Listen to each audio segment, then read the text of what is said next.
So how do we make money in construction?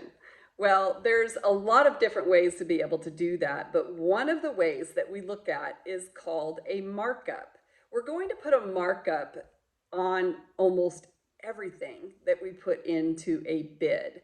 So sometimes that markup could be on a subcontractor who's providing you a dollar amount that they're willing to complete the work for.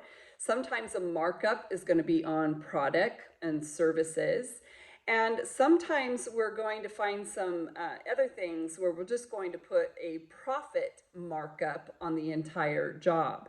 Now, markup percentages are going to change, and there's other influences that we'll look at later that talk about that, including the size of the project, whether it's a new build project or whether it's an existing project.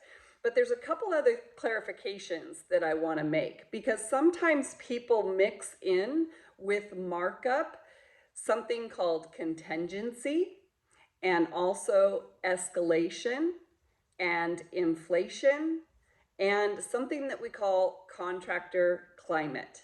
So we want to be able to identify the differences of all of these because they all have their special place and need in an estimate.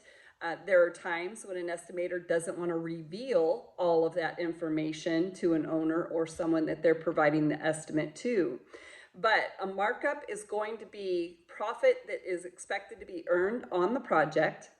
Contingency is kind of a savings bank, kind of a savings account that allows you to have something to pull from in the case of an emergency or to add extra components at the end of the project when you see that you're going to be within budget.